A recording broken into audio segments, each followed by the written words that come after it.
দোকান ঘরে কানামাছি। নীলু আর তার গুরুমশাই দুই পাক্কা জোচ্চোর। তারা একবার গেছে কৃষ্ণনগর। বাজারে এক দোকানদারের ঘরে বাসা নিয়েছে তারা। চাল ডাল ঘি মশলা কেনে দোকান থেকে আর রেঁধে বেড়ে খায়। বেশ দরাজ হাতেই মাল কেনে, তবে সবই ধারে। 100 টাকার নোট বাবুদের কাছে। ভাঙতে না পারলে মুদির দেনা মেটায় কি করে? মুদির দোকানে জিনিসপত্র ছাড়াও মাছ ইত্যাদি কেনার দরকার, তারও দাম মুদিই দেয়। হাওলাত বলে খাতায় লিখে রাখে। দোকানে সাধারণ বেচা কেনা ভালো নয়। এই দুটি বাবুকে পেয়ে মুদির দিন চলছে ভালো। টাকা বাকি রয়ে যাচ্ছে, তাতে কি?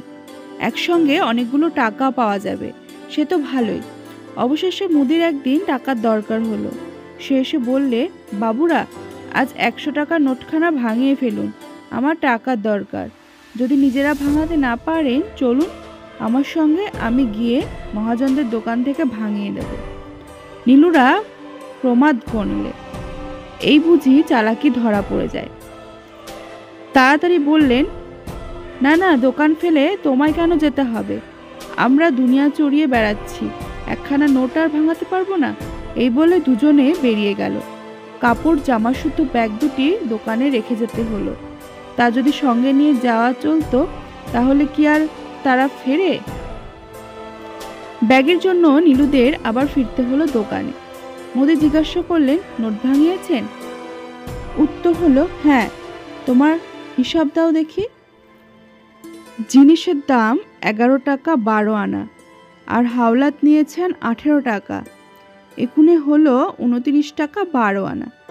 এখন 4 আনার পয়সা নিন, 30 টাকা আমায় ফেলে দিন। 3খানা 10 টাকার নোট। গুরুমশাই ধাঁ করে পকেট থেকে চামড়ার ব্যাগ টেনে বার করলেন। বললেন, 30 টাকা, এই নাও দিচ্ছি। কিন্তু গুরুমশাই ব্যাগ খোলবার আগেই নীলু সাঁ করে নিজের ব্যাগ টেনে বার করছেন পকেট থেকে। না না, আপনি কেন? আমি মিটিয়ে দিচ্ছি এই পাওনা। গুরুমশাই বললেন, না না, সে কি কথা, আমি দেব। নীলুর সঙ্গে সঙ্গে বলে উঠল, কখনো না, আমিই দেব। এই বলে দুজনে তর্ক করল, আমি দেব বলে। শেষকালে মুদি মধ্যস্থ মানলেন দুজনে। মুদি চোখ বুজে ওদের দুজনকে ছোঁয়ার চেষ্টা করুক, যাকে আগে ধরে ফেলবে সেই টাকা দেবে। মুদি হেসেই আকুল, কিন্তু উপায় নেই, এই নইলে টাকা পাওয়া যায় না। সে অগত্যা হাসতে হাসতে কানামাছি হয়ে ঘুরতে লাগলো বাবুদের যাকে হোক একজনকে ধরবার জন্য। যাকে হোক ধরলেই সে টাকা পেয়ে যায়, আর তাহার তো টাকা পেলেই হলো, সে টাকা যেই দিক না কেন। মুদি চোখ বুঝে বাবুদের দোকানময় খুঁজে বেড়াচ্ছে, আর এদিকে কাপড়ের ব্যাগ তুলে নিয়ে বাবুরা নিঃশব্দে দোকান থেকে সরে পড়েছে। মুদি বহুক্ষণ কানামাছি হয়ে ঘুরলো, কিন্তু কাউকে ধরতে পারল না। অবশেষে নতুন একজন খরিদ্দার ঢুকলো দোকানে। পায়ের শব্দ পেয়ে মুদি তাকে ধরে ফেলতে গিয়ে বলে উঠল, ধরেছি, এইবার দিন 30 টাকা। খরিদ্দারও অবাক। চোখ মেলে তাকাবার পরে মুদিও অবাক। কি সর্বনাশ! এ লোক তো সে বাবুদের ভিতর কেউ নয়।